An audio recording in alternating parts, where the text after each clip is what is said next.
அண்மைச் செய்தி. தொலைக்காட்சி தொடர்களில் நடித்து வந்த நடிகை சித்ரா தற்கொலை செய்து கொண்டதாக தகவல் வெளியாகியுள்ளது. விவரங்களை செய்தியாளர் நவீனிடம் கேட்கலாம். நவீன், அவர்கள் தற்கொலை செய்து கொண்டதாக எப்போது தெரிய வந்தது? என்ன காரணத்திற்காக தற்கொலை செய்து கொண்டார்? பிரபல சின்னத்திரை நடிகையான சித்ரா என்பவர் தனியார் தொலைக்காட்சியில் ஒளிபரப்பாக வரும் சீரியல் ஒன்றில் தற்போது நடித்து வருகிறார்.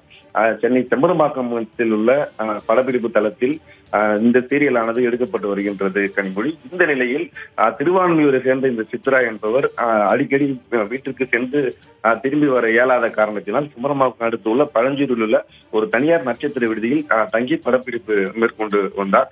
இந்த நிலையில் இன்று நள்ளிரவு 2:30 மணிக்கு அதாவது இந்த நத்தரப்படை காவல் நிலையத்துக்கு 100 அழைப்பில் வந்த தகவலின் பேரில் இந்த நட்சத்திர விதியில் இவர் தூக்கிட்ட நிலையில் தற்கொலை செய்து கொண்டதாக அந்த தகவலை எடுத்து சம்பவ இடத்தில் இருந்து சென்ற காவல்துறையினர் அவரது உடலை மீட்டு கீழ்ப்பாக்கம் அரசு மருத்துவமனைக்கு அனுப்பி வைத்து சம்பவம் குறித்து விசாரணை மேற்கொண்டு வருகின்றனர்.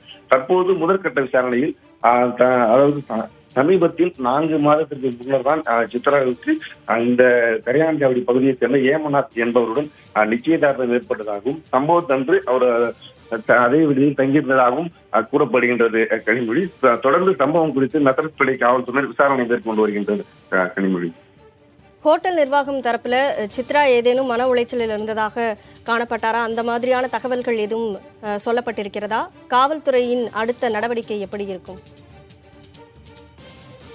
அதாவது நேற்று 2:30 மணிக்கு படப்பிடிப்பு முடிந்து ஹோட்டல் ரூமுக்கு வந்த சித்ரா ஏமநாத்திடம் தான் குளிக்க செல்வதாக கூறிவிட்டு வெளியே செல்ல சென்றதாகவும் வெகு நேரமானதால் ஏமநாத் அறையின் கதவை தட்டியுள்ளார். கதவை திறக்காததால் ஹோட்டல் ஊழியர் கணேஷ் என்பவரிடம் சொல்லி மற்றொரு சாவியை எடுத்து வந்து திறந்து பார்த்த போது சித்ரா அறையில் உள்ள மின்விசிறியில் புடவை மூலம் தனக்கு தானாக தூக்கு மாட்டி பங்கிய நிலையில் இருந்த நிலையில் அதை கண்டு அதிர்ச்சி அடைந்த அவரது வருங்கால கணவர் உடனடியாக அந்த 100 அழைப்பு அழைத்து காவல் நிலையத்தை தொடர்பு கொண்டு இது குறித்து தகவல் அளித்ததன் பிறகு தற்போது நத்தரப்படை காவல்துறையினர் சம்பவ இடத்திற்கு விரைந்து இந்த சம்பவம் குறித்து விசாரணையானது துவக்கியுள்ளனர் கனிமொழி.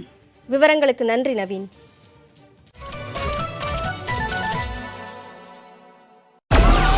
Download Moj.